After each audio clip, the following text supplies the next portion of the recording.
LA 침례교회 주일 오전 예배에 함께 참석하신 모든 분들을 주님의 이름으로 환영합니다.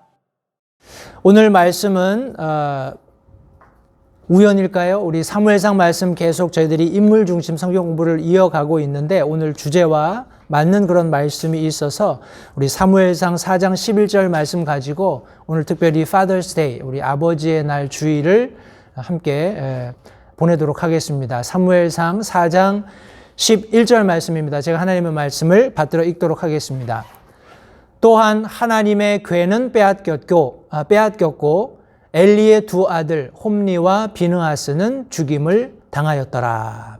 좀 슬프고 참 가슴 애잔한 그런 내용이기는 합니다만 오늘 특별히 아버지의 날 우리 Father's Day를 맞이해서 엘리 실패한 아버지 이런 제목으로 함께 하나님의 말씀을 나누도록 하겠습니다. 우리가 늘 성경 안에 보면 긍정적인 그런 캐릭터들만 있는 것은 아닙니다. 부정적인 캐릭터들도 하나님께서 가감없이 성경에 기록해 놓으셨어요. 그 이유는 우리가 거기에서도 배울 교훈이 있기 때문에 그렇게 하셨다고 믿습니다. 해서 오늘 물론 위대한 탁월한 그런 아버지의 캐릭터들이 성경 안에 긍정적인 부분에서 많은 것이 사실이지만 오늘 우리가 함께 계속 공부해 왔던 그런 성경 인물 중심의 성경 공부를 계속하는 그런 선상에서 우리 엘리라는 우리 그 시대의 대제사장의 삶을 우리 추적하면서 그가 어떻게 아버지로서 실패하게 되었는지 함께 조명해보는 그런 시간을 갖도록 하겠습니다. 말씀을 위해서 잠시 기도하겠습니다.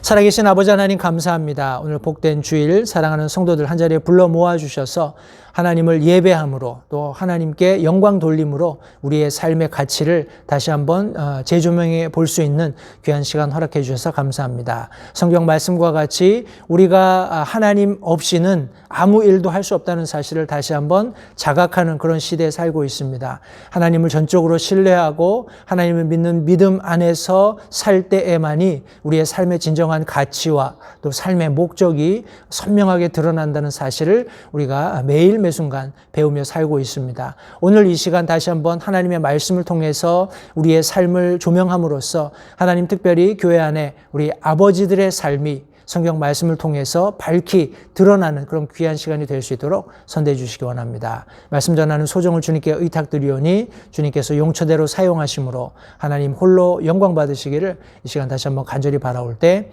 예수님의 귀하신 이름으로 기도했습니다. 아멘. 자리에 앉으십시오. 지난 한 주간 날씨가 꽤 더웠습니다. 그런데 이렇게 아침 저녁으로는 다행히 선선했던 것 같아요. 지금 여기 뒤에 문을 열어놓았는데 들어오는 공기가 굉장히 아주 시원하고 좋습니다. 성도님들, 우리가 혼탁한 세상을 살고 있지만 여전히 하나님께서는 계속해서 믿는 그리스도인들을 하나님의 말씀을 통해서 격려하고 계시다고 믿습니다. 오늘 들려지는 말씀이 저와 여러분들에게 큰 유익이 되기를 바라고 특별히 우리 교회 안에서 믿음을 가지고 가정을 세우는 그런 아버지들에게 우리 전화위복이 되는 우리 타산지석이 되는 그런 귀한 말씀이 되기를 간절히 원합니다. 저희가 지난 시간에 우리 한나에 대해서 함께 살펴보았습니다. 하나님께 구함으로써 우리 사무엘이라는 아이를 얻고 그 이외에 또 하나님께서 더 많은 자녀들을 허락해 주셨는데 그 하나님께 요청해서 얻은 아이를 하나님께 드려서 이제 여기 지금 그림에서 보시는 것처럼 엘리 대제사장을 섬기면서 하나님께서 새롭게 세우시는 그런 이제 대제사장으로 준비되는 그런 과정을 우리가 지난 시간에 함께 살펴보았습니다. 근데 우리 시대적으로 우리 엘리가 있었던 그런 뭐 시대적인 배경이랄까요? 그런 것들 우리가 잠깐 추론해 본다면 우리 사사기 시대와 연이어 있는 제가 지난 시간에도 말씀드렸듯이 우리 사무엘은 마지막 사사가 되고 또 이제 대언자 이런 역할을 했었고 우리 왕정 시대를 준비해가는 그런 인물이었다면 이제 그런 선상에서 그가 함께 섬겨야 했고 함께 동역해야 했던 엘리 그 당시의 대제사장은 그런 혼탁한 시대 속에서 어떻게 보면 타성에 젖어 있는 그런 시간이 오래 가다 보니까 하나님과의 그런 직접적인 경험이라든지 아니면 하나님을 섬기는 일에 대한 우리 심각성, seriousness 하는 그런 부분에 있어서 굉장히 많이 뭐라고 할까요? 거기에 너무 익숙해져 버려 있는 그런 어떤 모습들을 우리가 말씀을 통해서 살펴보게 됩니다. 우리 엘리라는 인물은요, 높은 고귀한 그런 이름의 의미를 가지고 있습니다. 우리 엘리의 부모님께서 엘리를 출생했을 때 그가 높은 고귀한 직분을 수행하면서 하나님을 높여드리는 인물이 되기를 아마 바라셨을 겁니다. 그런데 참 아이러니하게도 우리 두 아들이 있었죠. 지난 시간에도 잠깐 살펴보았습니다만 홈리와 비느하스라는 두 아들이 있었어요. 그런데 이 아들들의 이름의 의미가 조금 의아스럽습니다. 우리 홈리라는 이름은 주먹을 움켜쥐는, 우리 이제 오늘날로 얘기하면은 권투 선수를 묘사할 때 우리 홈리라고 합니다. 우리 마이크 타이슨이 우리 미국의 유명한 우리 복싱 선수인가요? 그래서 이제 그 선수처럼 잘 되라 해서 타이슨이라는 이름을 지어주는 것처럼 엘리의 관점에서 아이들에게 이름을 지어주었을 때 이 아이들이 탁월하게 하나님을 섬기고 하나님께 드려지는 아이들이 되기를 기대했다기보다는 이름만 놓고 유추해 봤을 때는 세상적으로 뭔가 권력이 있고 힘이 세고 뭔가 세상적으로 잘 되는 아마 그런 기대를 엘리가 홈리와 비느하스를 낳았을 때 하지 않았을까 하는 생각도 해보게 됩니다. 우리 비느하스라는 이름의 의미는 뱀의 입이라는 그런 의미를 가지고 있습니다.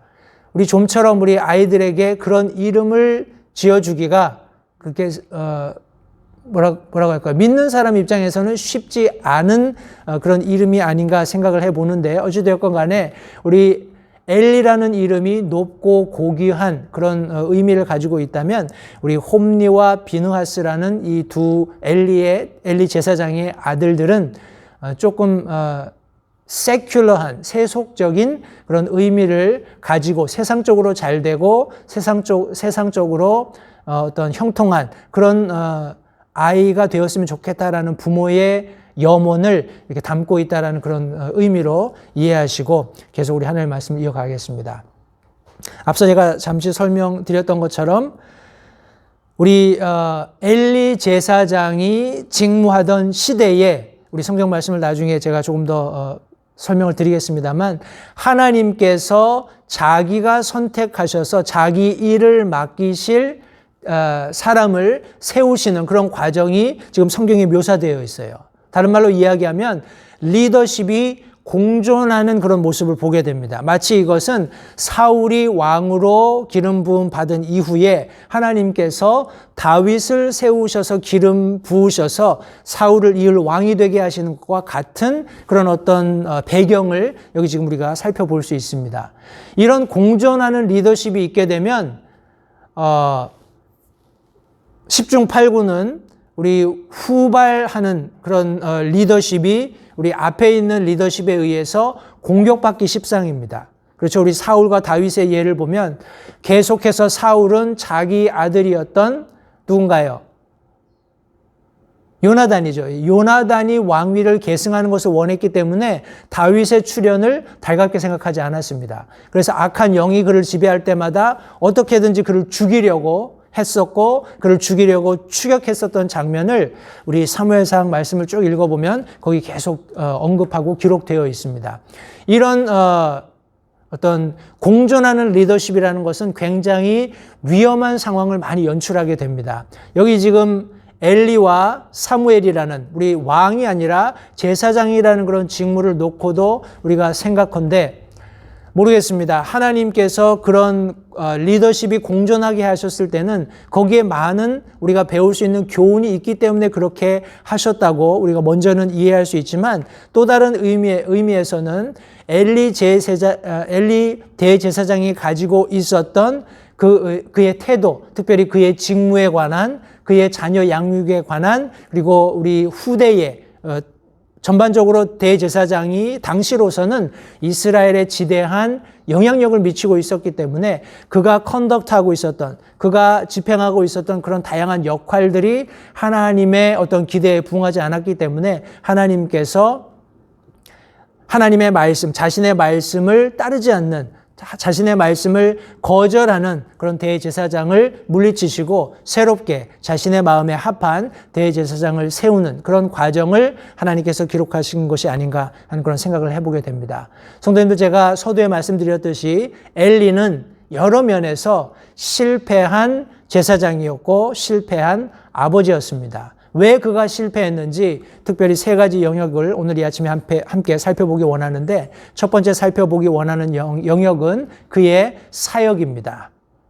대제사장이었기 때문에 하나님 앞에 드리는, 하나님 앞에 예배하는 그런 굉장히 중요한 그런 역할을 가지고 있었는데, 그가 그 사역에 실패했던 것을 성경이 말씀하고 있습니다. 해서 우리 1장 9절 하반절 말씀해 보시면, 사무엘상 1장 9절 하반절 말씀해 보시면, 이제 제사장 엘리는 주의 성전 기둥 옆에 있는 의자에 앉았더라라고 성경이 말씀하고 있습니다.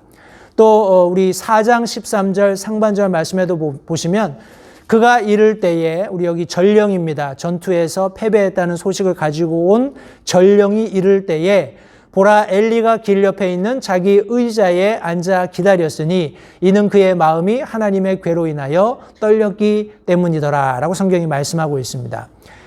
성도님들, 제가 지난 시간 우리 한나에 대해서 설명할 때도 엘리가 의자에 앉아 있는 것이 온당한 그런 제사장으로서의 처신이 아니었다라는 것을 잠시 말씀드린 적이 있습니다.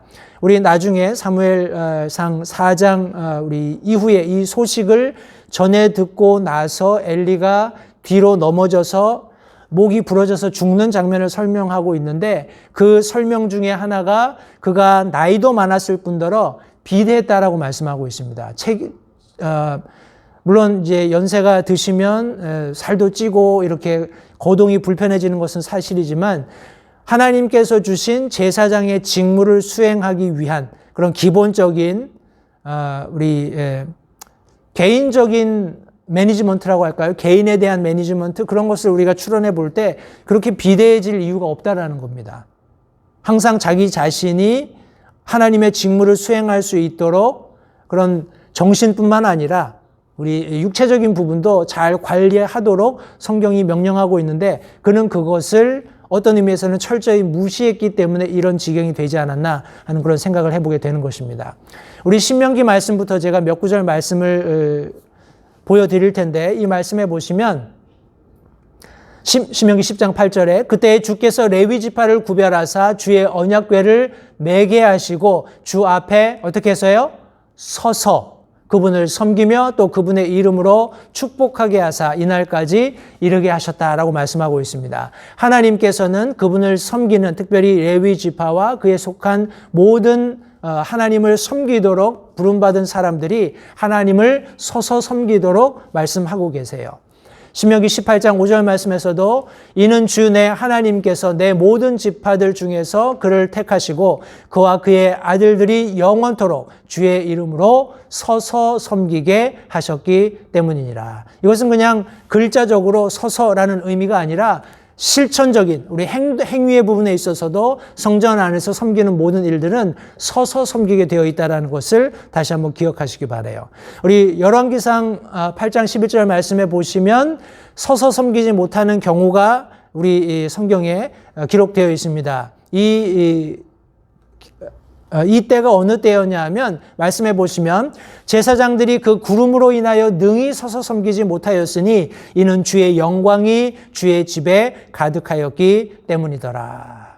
우리 솔로몬이 하나님 앞에 헌물 드렸을 때, 하나님의 전에 하나님의 영광이 가득했을 때 그 압도하는 하나님의 임재로 인해서 두렵고 떨리는 마음으로 우리 레위 지파의 사람들이, 제사장들이 감히 하나님 앞에 서 있을 수 없었기 때문에 무릎을 꿇고 얼굴을 땅에 대서 예배하는 장면이 거기 나옵니다. 이런 특별하고 독특한 하나님의 임재하심, 하나님께서 그들 가운데 함께 하시는 순간을 제외하고는 성경 어디에서도 우리 성전 안에서 하나님을 섬기는 일에 우리 제사장들 혹은 제사장을 섬겨 도와서 함께 하나님의 성전에서 일하는 사람들은 앉는 것이 허용되지 않았어요. 그런데 엘리는 지금 우리가 성경에서 함께 살펴본 바와 같이 서스름 없이 자기가 피곤함을 느낄 때 성전 옆에 있는 의자에 앉아서 쉬었다라고 말씀하고 있습니다. 그의 사역에 굉장히 큰 그런 오점을 남겼다고 생각을 해요. 또한 그의 영적인 안목도 바르지 않았습니다. 제가 지난 시간에 설명드렸던 것처럼 한나를 오해하게 되죠. 우리 1장 12절 말씀해 보시면 그녀가 주 앞에서 계속 기도할 때에 엘리가 그녀의 입을 주시했다라고 말씀하고 있습니다. 성도님들 조금 다른 표현이 될 수도 있고 우리가 굳이 적용해서 인용을 한다면 우리 목회자들도 마찬가지입니다. 사람들의 말에 너무 집착할 필요는 없어요. 그죠? 우리 말은 항상 떠돌고 근거가 없는 것이 사실입니다. 해서 발 없는 말이 천리를 간다. 뭐 이런 우리 속담도 있는데 성도님들 목회자가 관심 가져야 하는 것은 성도들의 그런 appearance입니다. 그들이 어떤 뭐 화색이 어떤지 아니면 그들의 행동이 어떤지 이런 것들을 살펴서 어떻게 우리가 카운셀을 할 것인지 어떻게 우리가 격려를 할 것인지 어떤 부분에 위로가 필요한지 이런 것들을 알아가는 것처럼 우리 엘리 제사장도 한나가 그렇게 슬픈 기색으로 하나님 앞에 정말 자기의 온 마음을 쏟아내야 할 그런 정도가 되어서 하나님 앞에 기도하고 있었다면 그녀의 얼굴을 보고 그녀의 어떤 표정을 보고 그녀가 굉장히 마음 아픈 일이 있구나 하고 이해했어야 하는데 그렇게 하지 못했다는 거예요. 영적으로 굉장히 그의 사역에 있어서 어떤 도태한 우리 아주 둔감한 그런 모습을 우리 사무엘상 1장 12절 말씀이 보여주고 있습니다. 뿐만 아니라 우리가 잘 아는 스토리이긴 합니다만 3장 8절 말씀해 보시면 우리 하나님께서 계속해서 우리 아이 사무엘을 부르시는 장면이 나옵니다. 아이 사무엘을 하나님께서 몇 번 부르셨죠? 우리 말씀해 보면 3번 부르셨어요. 3번 하나님께서 사무엘을 부를 때까지 3번째 부르실 때까지 우리 엘리는 사무엘이 하나님께서 부르시고 계시다는 것을 눈치채지 못했습니다. 해서 3장 8절 말씀해 보시면 주께서 다시 3번째 사무엘을 부르심으로 그가 일어나 엘리에게로 가서 당신이 부르셨으므로 내가 여기 있나 하고 전과 같이 3번 엘리에게 쫓아갑니다. 그때 엘리가 주께서 이 아이를 부르신 줄 깨닫고 이제 다음에 또 누군가 너를 부르면 말씀하옵소서 주의 종이 듣겠나이다 이렇게 대답하라고 해서 엘리와 그의 집에 대한 대언의 말씀을 하나님께서 우리 사무엘의 입에 넣어주시는 그런 장면이 성경에 기록되어 있습니다. 특별히 3장 1절 말씀해 보시면 아이 사무엘이 엘리 앞에서 주를 섬겼더니 그때에는 주의 말씀이 희귀하여 열린 환상이 전혀 없었다라고 시대적인 상황을 말씀하고 있어요. 다시 말해서 엘리는 제사장의 직무를 수행하고는 있었지만 마치 잠자고 있는 것처럼 하나님께서 실제적으로 그와 커뮤니케이션 하시지 않는 그런 모습을 여기 지금 역력히 드러내 보여주고 있습니다. 성도님들 우리 엘리를 다시 한번 생각해 보십시오. 그의 사역에서 이것을 오늘날 우리에게 적용한다면 특별히 우리 형제님들, 우리 아버지가 되시는 우리 모든 형제님들에게는 가정 안에서의 사역이 될 수 있습니다. 아내를 섬기고 아내를 사랑하고 자녀들을 양육하고 하는 이런 일련의 과정들 혹은 교회 안에서 맡겨진 직무들을 수행하는 과정에서 우리도 주의하지 않으면 이런 엘리와 같은 실수를 범할 수 있다는 것을 절대 잊어서는 안 됩니다. 우리가 마땅히 해야 하는 원칙들이 있습니다. 우리가 마땅히 감당해야 하는 책임들이 있어요. 남편으로서 혹은 아버지로서 교회 안에서 직분자로서 그런 분명한 원칙들이 있다는 겁니다. 이것을 절대 타협해서는 안 됩니다. 엘리는 그것을 자신이 피곤하다는 이유 때문에 자신이 나이 들어가고 있다는 이유 때문에 타협했고 결국은 그 자리에서 그런 타협한 자리에서 넘어져서 죽게 되었습니다. 성도님들 우리가 우리에게 부여된 하나님께서 주신 이 참으로 복되고 영광스러운 아버지라는 그런 대전제 이 타이틀을 우리가 내려놓는 순간 나 자신뿐만 아니라 제가 이후에도 설명을 하겠습니다만 나와 관계된 모든 사람들에게 영향력, 부정적인 그런 피해를 끼치게 된다는 사실을 절대 잊어서는 안 됩니다. 또 아버지로서 안목을 가지고 있어야 합니다. 내 아내의 낯빛을 살필 줄 알아야 되고요. 내 자녀들의 그런 분위기를 파악할 줄 알아야 합니다. 아이들이 얼굴빛이 좋지 않으면 우리 아내를 포함해서 우리 무슨 일이 있다는 것을 짐작할 수 있잖아요. 그러면 그것을 어떻게 내가 도울 수 있을지, 해결해 줄 수 있을지, 어떤 도움이 될 수 있을지 부지런히 살피는 것이 마땅한 그런 아버지의 역할입니다. 그런 역할들을 다하지 못했을 때, 그런 역할들을 꾸준히 해서 소위 말하는 노하우가 축적되지 않는다면, 성도님들, 우리는 가정 안에서뿐만 아니라 교회 안에서도 우리에게 맡겨주는, 하나님께서 맡겨주신 그런 역할을 다할 수 없다는 것을 다시 한번 기억하면서 특별히 엘리의 사역을 통해서 우리 함께 나누는 교훈이 있게 되기를 간절히 바랍니다. 우리 두 번째는 엘리의 자녀 양육입니다. 엘리가 자녀 양육하는 과정에서 어떤 실수를 범했는지를 함께 살펴볼 텐데요. 우리가 앞서 살펴보았던 두 아들 홈니와 비느하스가 있었습니다. 우리 사무엘상 2장 12절 말씀해 보시면 이제 엘리의 아들들은 벨리알의 아들들이더니 그들이 주를 알지 못하였더라 라고 말씀하고 있습니다. 여기 엘리의 아들들이 두 아들 홈니와 비느하스가 벨리의 아들들이다 라고 말씀하고 있어요. 여기 벨리알이라는 말은, 벨리알의 아들들이라고 했을 때 벨리알이라는 말은 우리 영어 표현으로는 worthlessness, without 어떻게 얘기할까요? The quality of being useless, 뭐 이런 단어들을 씁니다. 아니면 good for nothing, 우리 가치가 없다, 쓸모없다, 우리 아무짝에 쓸모없다, 뭐 이런 표현을 쓰는데 그런 단어가 벨리알입니다. 그리고 파괴, 파멸, 뭐 이런 의미도 포함하고 있습니다. 해서 엘리의 아들들은 고귀한, 그죠? 우리 그 부모가 엘리라는 아이를 낳았을 때 붙여주었던 엘리라는 이름이 의미하고 있었던 것과는 전혀 상이한, 그가 낳은 두 아들 홈니와 비느하스가 이 이스라엘 백성들 사이에서 벨리알의 아들들처럼 취급되고 있었던 것을 성경이 말씀하고 있습니다. 가치 없는, 아무짝에 쓸모없는. 성도님들, 그런데 아이러니컬하게도 우리 성경 말씀을 보시면 엘리의 두 아들들은 엘리가 가지고 있었던 사회적인 역할 때문에 우리 제사장의 직을 감당하고 있었습니다.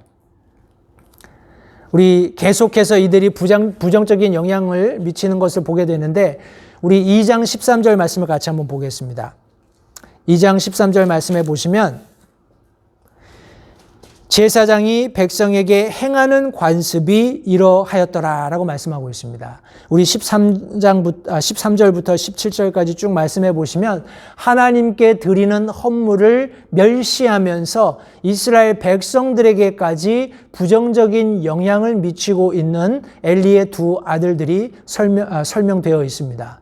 성도님들 보십시오. 제사장이 백성에게 행하는 관습이 있었다라고 말씀하고 있어요. 이것이 이 아이들의, 두 아이의 루틴이 된 겁니다. 절대 그런 일이 일어나서는 안 되는데 그런 일이 있었던 거예요.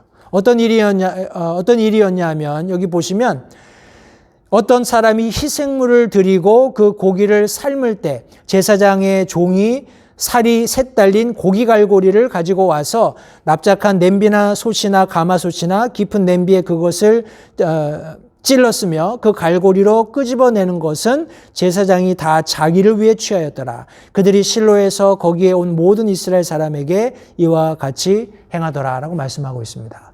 하나님께 드려지는 것이 우선순위여야 됨에도 불구하고 이것이 제사장의 것이 되었다라는 거예요. 성도님들 보십시오. 교회 안에 목사로서 혹은 목사들의 자제들로서 교회 안에 있는 것들을 우리 프리빌리지로 알고 아주 특권으로 알고 누리는 것은 정말 복된 일입니다. 그럼에도 불구하고 이것이 마치 당연한 것처럼 마땅하다는 생각으로 교회의 것을 제 것인 양 사용하는 것, 교회의 공공 기물이 되었건 심지어 우리 하나님께 드려진 헌금, 우리 물질적인 부분도 포함합니다. 우리 돈이 되었건 이것들이 마치 제 것인 양 목사들이 혹은 목사들의 자제들이 이것을 전용한다면 이것은 하나님 앞에 심각한 범죄입니다. 그럼에도 불구하고 그런 일들이 자행되고 있지요. 왜요? 이 자녀들이 무엇을 보고 자랐을까요? 아버지의 그런 사역의 부분에 있어서 어떤 희박한 정체성, 자신의 책임, 자신의 역할을 다하지 않는 물에 물 탄 듯한, 술에 술 탄 듯한 그런 표현인가요? 하여간 그런 흐리멍텅한 그런 아버지의 사역을 보면서 우리도 이렇게 해도 되겠구나 하는 그런 아마 악한 그런 차원에서의 담대함이 생겼을 겁니다. 해서 그것이 이 아이들에게는 관습처럼 여겨졌던 거예요. 얼마나 오래 이 일이 진행되었는지 모르지만 이것이 그렇게 헌물드리러 오는 이스라엘 백성들에게도 악영을 미쳤던 것은 너무나 자명한 사실입니다. 우리 이런 연고로 17절 말씀해 보시면 이 청년들의 죄가 주 앞에 심히 컸으니 이는 사람들이 주의 헌물을 어떻게 했다고요? 멸시하였기 때문이더라. 성도님, 이것은 굉장히 심각한 일입니다. 목회자가 혹은 목회자의 자녀들이 하나님께 드려진 물질 혹은 하나님께 드려지도록 조성된 모든 환경들을 마치 제 것인 양 사용하는 것이 습관처럼 되어버리면 사람들도 그런 사람들이 치리하고 있는 교회나 그런 교회 사역들을 업심여기게 된다는 거예요. 마치 세속적인 비즈니스를 대하는 것처럼 대하게 됩니다. 하나님 앞에 헌물 드리는 것이 아니라 자신의 어떤 의무를 다한다는 차원에서 우리 헌금 봉투에 돈을 넣어서 헌금함에 집어넣게 된다는 거예요. 하나님 앞에 드린다라는 개념이 아니라 그냥 나는 내 의무만 다한다. 그리고 저편에서 어떻게 하든지 I don't care. 교회 안에 진정성이 결여되게 되겠죠. 하나님을 섬기는 일에 대한 그런 하나님께서 기뻐하시는 일이 진행되는 것보다 사람을 기쁘게 하는 또 사람의 눈을 의식하는 그런 일들이 횡행하게 되는 것입니다. 하나님께서 그것을 절대 간과하시지 않습니다. 뿐만 아니라 주의 백성을 멸시하는 일이 있었다라고 성경이 말씀하고 있어요.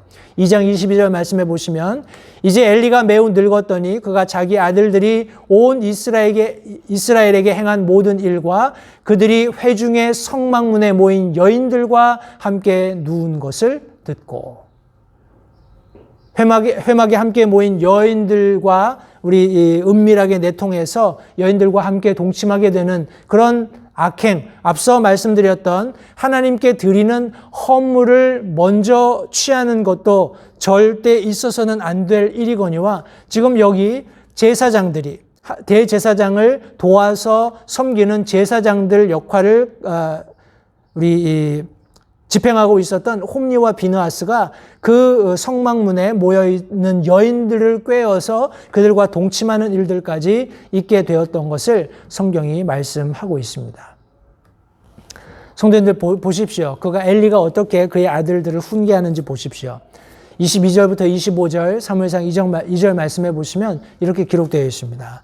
성도님들, 우리 엘리의 입장에서 이 말씀을 한번 적용해 보면 좋을 것 같습니다. 이제 엘리는 매우 늙었더라. 그가 자기 아들들이 온 이스라엘에게 행한 모든 일과 그들이 회중의 성막문에 모인 여인들과 함께 누운 것을 듣고 그들에게 이르되, 지금 엘리는 그 두 아들 홈리와 비느하스가 제사장 직분을 감당하면서 행했던 악행들을 들었고 알고 있습니다. 그는 알고 있어요. 그가 이렇게 이제 아이들에게 이야기합니다. 너희가 어찌하여 이런 일들을 행하느냐? 내가 너희의 악한 행동을 이 온 백성으로부터 듣느니라. 아니라 내 아들들아, 내가 듣는 소문이 좋지 아니하니 너희가 주의 백성으로 하여금 죄를 짓게 하는도다. 한 사람이 다른 사람에게 죄를 지으면 재판관이 그를 재판할 터이나 사람이 주께 죄를 지으면 누가 그를 위하여 간구하겠느냐 하였으나 그럼에도 불구하고 그들이 자기들의 아버지의 음성에 귀를 기울이지 아니하였으니 이는 주께서 그들을 죽이려 하셨기 때문이더라. 하나님의 선고입니다. 성도님들, 하나님의 선고예요. 하나님께서 이미 그를 죽이시기로 작정하셨고 해서 엘리를 통해서 어찌 보면 그들을 회유하기를 기대하셨을지도 모릅니다. 성도님들, 엘리가 사람들을 통해서 그의 아들들이 행하는 일을 듣게 되었을 때 어떻게 행동하는 것이 적절했을까요? 여러분 한번 생각해 보십시오. 여러분들에게 있는 자녀들이 악한 행동들을 하고 나쁜 친구들과 어울리고 하는 그런 일들을 여러분들이 들으셨어요. 여러분들 어떻게 행동하시겠습니까? 저 같으면 가만 안 둘 것 같은데요. 뭐 아이들이 이미 다 커서 매를 때릴 그런 나이는 지났겠지만 그럼에도 불구하고 필요하다면은 매를 때릴 수도 있는 그런 상황이라고 생각을 합니다. 가령 그것이 사실이라면요.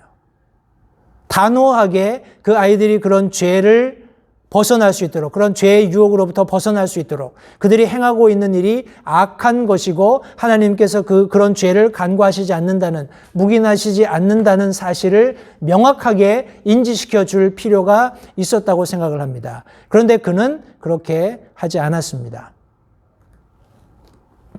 여기 굳이 우리가 익숙한 단어들을 사용한다면 그는 그의 자녀들을 방치했던 겁니다. 방임했던 거예요. 우리 방치라는 말은 상관 안 한다는 말입니다. 등한시한다라는 거예요. 그리고 방임이라는 것은 간섭하지 않는, 인터럽트하지 않는 겁니다. 인터세스하지 않는 거예요. 내가 중재자로서의 역할을 하지 않는 거예요. 여기 이 엘리의 말을 보십시오. 여기에 보면 한 사람이 다른 사람에게 죄를 지으면 재판관이 그를 재판한다라고 말씀하고 있죠.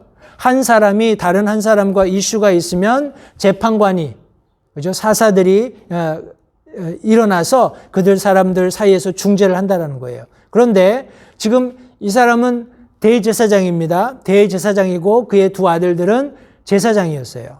그런데 여기 지금 뭐라고 얘기하냐면 사람이 주께 죄를 지으면 누가 그를 위하여 간구하겠느냐라고 말하고 있습니다. 성도님들, 당시 시대적인 배경을 우리 다 아는 바대로 지금 이해하고 있는 그런 전제로 사람이 하나님과 문제가 있으면 어떻게 해야 되죠? 사람이 주께 죄를 지면 어떻게 해야 됩니까?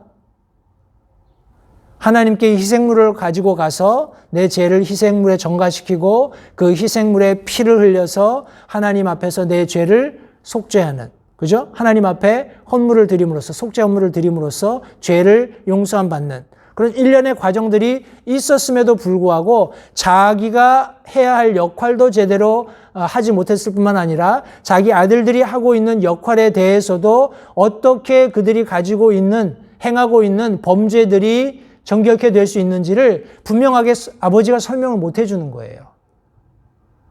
자녀 양육에 실패한 겁니다. 하나님과의 관계, 자신의 사역에 있어서의 하나님과의 관계가 바르지 못했기 때문에 자기 자녀들이 문제가 있을 때 그 문제를 바로 잡아줄 수 있는 아무런 긍정적인 그리고 실제적인 방법이 엘리에게 없었던 겁니다.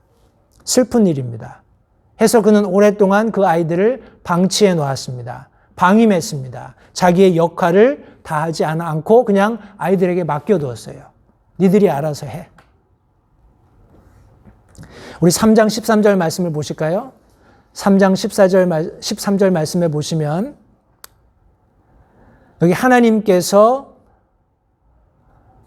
말씀하시는 내용 중에 그가 알고 있는 불법으로 인하여 내가 그의 집을 영원토록 심판하리라고 그에게 말하였나니 이는 그의 아들들이 스스로를 더럽혔으나 그가 그들을 억제하지 아니하였기 때문이라고 말씀하고 있습니다. 엘리는 알고 있었어요. 그가 알고 있는 불법, 그 홈리와 비느하스의 불법을 하나님께서 이미 그가 알 수 있도록 지혜를 주셨음에도 불구하고 그가 그들을 억제하지 않았다, 강력하게 통제하지 않았다라고 말씀하고 있습니다. 성도님들 기억하십시오. 우리 요한 3서 1장 4절 많이 인용되는 말씀입니다만 내게는 내 자녀들이 진리 안에서 걷는다는 것을 듣는 것보다 더 큰 기쁨이 없도다. 동의하시나요? 제게는 이 말씀이 아멘이 됩니다. 제게 세 아이들이 있는데 이 아이들이 진리 안에서 걷는다는 소식을 제가 듣는 것보다 더 큰 기쁨은 제게 존재하지 않습니다.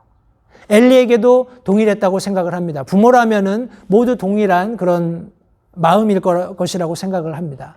엘리도 아마 그 자신의 두 아들 홈리와 비느하스가 당신 아들들 참 너무나 제사장으로서 직분을 잘 감당하고 있다. 너무나 하나님을 두려워하고 경외하는 가운데 이스라엘 백성들을 잘 섬기고 있다. 이런 아마 칭찬을 듣고 싶어 했을 것입니다. 그러나 불행하게도 그녀의 엘리의 자녀 양육을 찬찬히 들여다보건대 그는 그 두 아들이 그들의 사역에 있어서 그들의 직분에 있어서 관습적으로 악행을 행하고 있다는 사실을 듣게 되었고 알고 있었어요. 그러나 그가 그들을 적절하게 억제하지 못함으로써 그의 사역에서뿐만 아니라 자녀 양육에서도 실패하게 되는 것을 성경이 말씀하고 있습니다. 다시 한번 사랑하는 성도 여러분들, 저와 여러분들이 맡겨진 어떤 일에 대해서 또 부모로서 혹은 교회 안에서 어떤 직분자로서의 분명한 원칙들을 가지고 부지런하게 민감하게 그 일을 잘 감당하게 되면 성도님들 그것을 아이들이 자연스럽게 보고 자라게 된다는 거예요.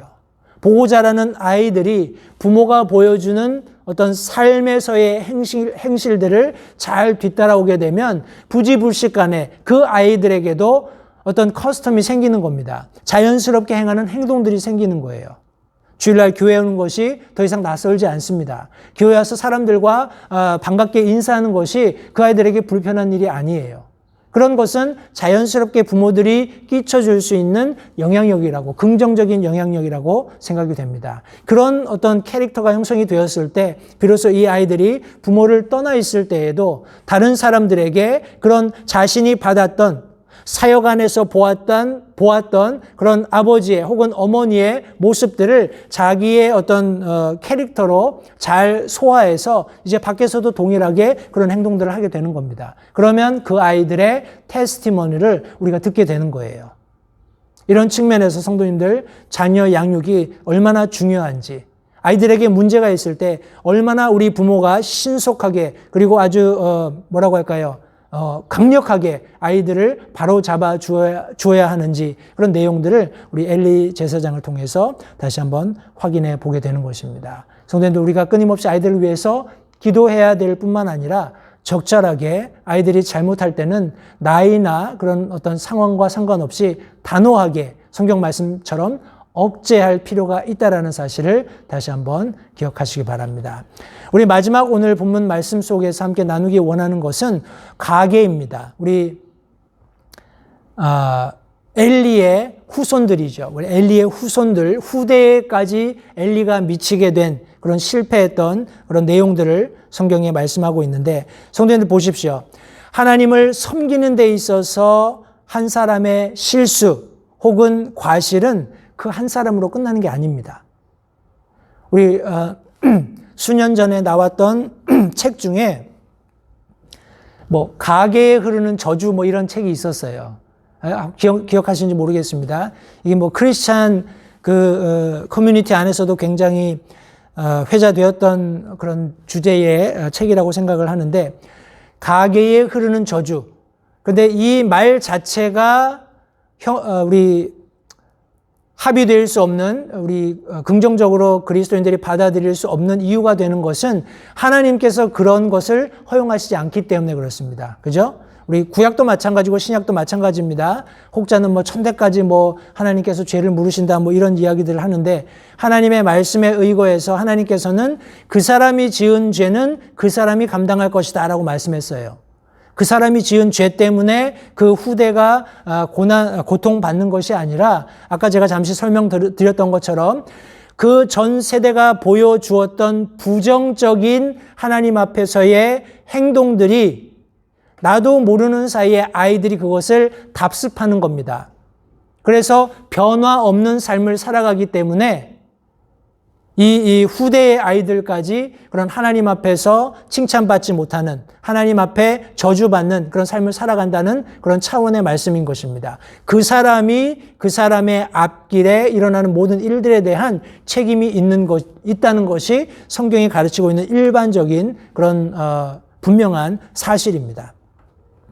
우리 특별히 엘리라는 제사장을만 두고 봤을 때 그의 비참한 최후가 성경에 이렇게 묘사되어 있습니다. 여기 지금 아까 제가 말씀드렸던 그런 블레셋과의 전쟁에서 패했다는 소식을 가지고 왔던 사자가 이렇게 대답합니다. 이스라엘이 블레셋 사람들 앞에서 도망하였고 또 백성 가운데는 큰 사륙이 있었으며 당신의 두 아들 홈니와 비느하스도 죽었고 하나님의 궤는 빼앗겼나이다. 시대적으로 이스라엘 백성들이 타 민족들과 전쟁이 있을 때는 거의 막판에 이제 전세가 불리하면 항상 이 하나님의 법궤를 가지고 제사장들이 우리 전쟁에 함께 동참을 했습니다. 그래서 어떻게 보면 요행을 바랬던 거죠. 하나님의 궤가 함께 가면 하나님이 우리와 함께 계셔서 우리가 이길 수 있을 것이다 하는 이런 논리였습니다. 그러나 이것은 사실이 아니죠. 하나님께서는 늘 하나님을 두려워하는 자들과 함께 계시겠다고 약속하셨고 궤의 유무와 상관없이 하나님께서는 원하시는 사람들에게 승리를 보장하셨고 더러는 패배도 안겨주셨습니다. 그런데 여기 그와 같은 이스라엘 사람들이 가지고 있었던 뭐라고 할까요? 관념들 때문에 홈리와 비느하스가 전장에 이 하나님의 궤를 메고 갔어요. 메고 갔는데 불행하게도 블레셋 사람들에게 패해서 큰 사륙이 있는 와중에 하나님의 궤를 메고 갔던 홈리와 비느하스도 죽고 하나님의 궤도 빼앗겼다라고 지금 여기 사자가 전신을 해 주었습니다. 그가 하나님의 궤를 언급할 때에 이 사자가 하나님의 궤가 빼앗겼습니다라고 이야기했을 때 엘리가 의자에서 뒤로 넘어져서 문 옆에서 목이 부러져 죽었다 하면서 그가 노년이고 몸이 무거웠기 때문이다라고 말합니다. 그가 장장 40년 동안 이스라엘에서 대제사장으로서 재판하면서 우리 사사의 임무를 감당했었습니다. 여기 4장 21절부터 22절 말씀에 보시면 비느하스의 아내입니다. 비느하스의 아내가 출산할 때가 되어서 아이를 낳을 때 이제 이런 이야기를 합니다. 영광이 이스라엘에서 떠났다. 영광이 이스라엘에서 떠났다.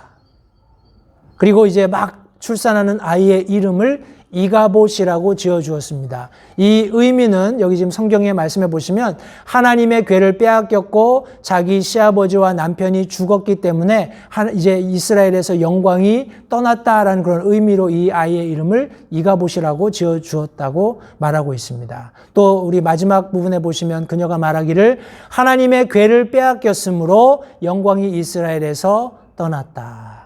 그녀도 우리 제사장 가족의 일원이었습니다. 그런데 하나님의 궤가 빼앗기면 하나님의 영광도 떠난다라고 생각을 하고 있었던 거예요. 잘못된 논리죠. 그죠?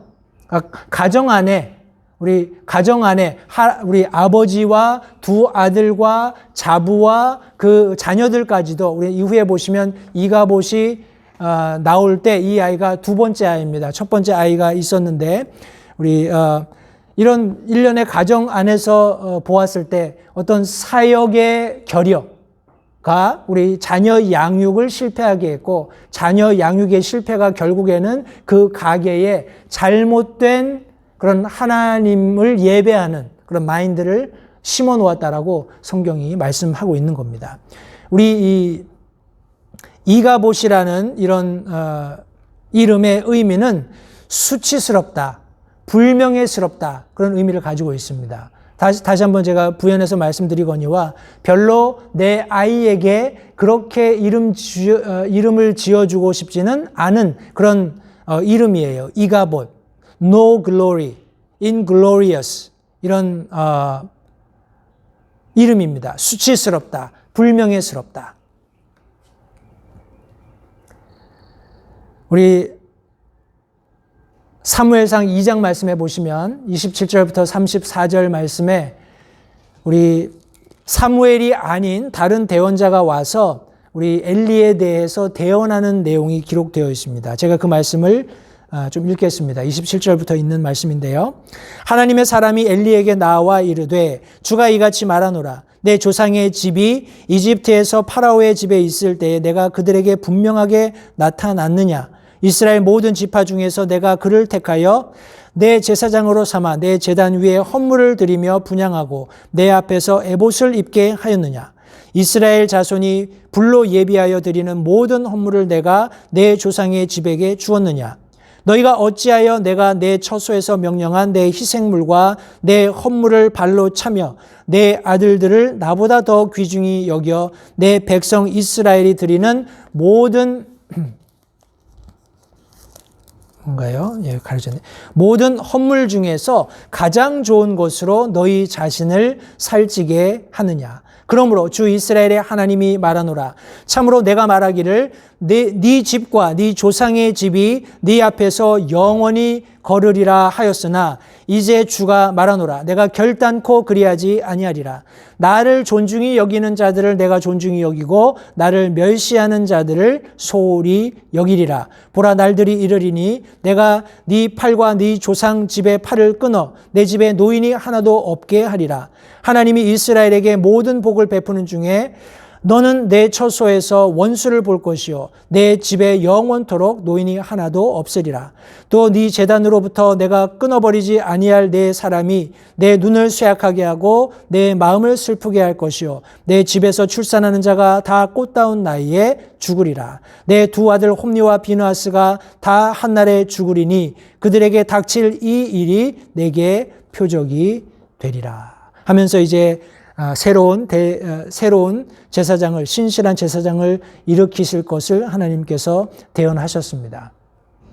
여기 하나님께서 이미 그의 가계, 그의 후세대들에 대한 말씀을 다 말씀하셨고 이것이 이후에 열왕기상 2장 말씀을 읽어보시면 성취가 되게 됩니다. 그의 마지막 제사장까지 제사장직에서 쫓겨나는 그런 일들이 성취가 되는데 성도님들 잊지 마십시오. 하나님께서는 저와 여러분들이 하나님을 섬기는 일, 특별히 하나님 앞에서 하나님의 자녀된 것을 충실하게 잘 행함으로써 자녀들이 그런 긍정적인 영향을 받기를 원하세요. 성도님들, 우리가 따로 아이들을 가르칠 필요 없습니다.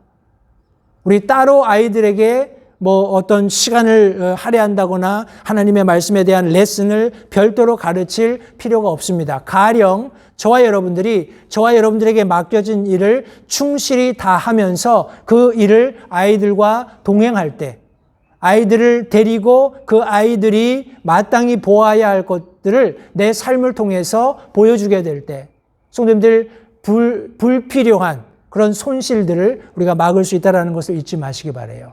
그런 대물림, 그런 어떤 하나님을 섬기는 일들을 자녀들과 함께하는 일들이 지속적으로 세대를 이어 반복된다면 하나님께서 말씀하신 우리 복과 저주들 중에서 복이 충만한 가정들을 우리가 계속해서 전수할 수 있다는 사실을 다시 한번 기억하시기 바랍니다. 성도님들, 하나님은 성경 어디에서도 우리가 하나님께서 말씀하시는 그런 저주를 받도록 원하시는 부분을 단 한 군데도 찾아볼 수 없습니다. 그러나 하나님을 섬기지 않는, 하나님을 거절하는 사람들에게 역으로 하나님을 섬기고 하나님을 두려워하는 사람들에게 받을 복과 상응한 우리 저주가 뒤따르는 것은 너무나 당연한 일이라고 생각을 합니다. 성도님들, 하나님께서는 저희들에게 선택의 길을 열어주셨어요. 특별히 교회 안에 아버지들에게, 우리 가장의 직무를 담당해야 하는 형제들에게 분명한 우리 선택을 제시해 주고 계십니다. 가장 먼저는 우리에게 부여된 역할, 사역이 있다는 것을 기억하라고 말씀하고 계십니다. 아버지로서, 남편으로서, 가장으로서 마땅히 해야 할 역할이 있는데 거기에는 분명한 원칙이 있어야 합니다. 그 원칙을 타협할 때 성도님들, 그 타협선이 내려가면 내려갈수록 나 자신의 그런 역할을 담당하는 그런 삶도 굉장히 느슨해지고 우리 뭐라고 할까요? 다른 사람들에게 내세울 것 없는 그런 형편없는 모습이 될 뿐만 아니라 그것을 불행하게 아이들이 본다라는 겁니다. 난 이래도 괜찮고 저래도 괜찮구나. 왜냐하면 아버지가 원칙이 없으니까. 아버지가 엄격하게 그런 규율을 적용하지 않으니까. 부모의 눈을 피해서 아이들이 요리조리 요령을 피우게 된다는 겁니다. 그러나 잊지 말 것은 성도님들, 우리가 분명한 원칙을 가지고 살아간다면, 특별히 가장으로서 민감하게 우리 가정 안에 일어나는 일들을 살피면서 원칙을 지키면서 살아간다면 자녀 양육은 뒤따라오는 그런 하나님의 놀라운 축복이 될 것을 성경이 말씀하고 있습니다.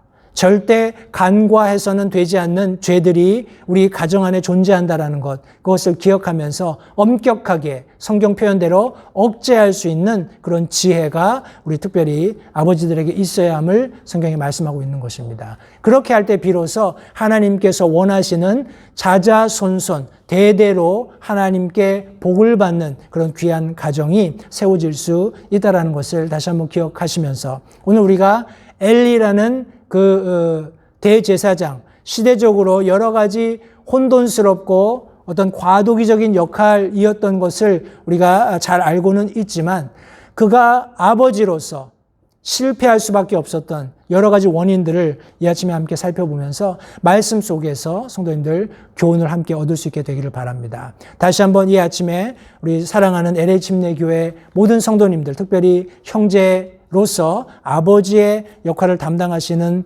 우리 성도님들께 이 말씀을 가지고 격려를 드립니다. 실패를 통해서 다시 한번 우리 자신을 되돌아보고 그런 실패를 되풀이하지 않도록 하나님께서 지혜를 주셔서 가장으로서, 남편으로서 혹은 아버지로서 가정을 견실하게 세워가는 우리 모든 LH침례교회 성도님들, 특별히 우리 형제님들, 아버지들 되시기를 간절히 바랍니다. 기도하겠습니다.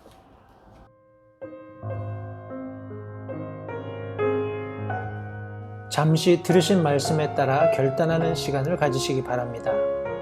하나님께서 무엇을 말씀하시든지 따르기로 결단하십시오. 하나님께서는 순종하는 자들을 존중하십니다.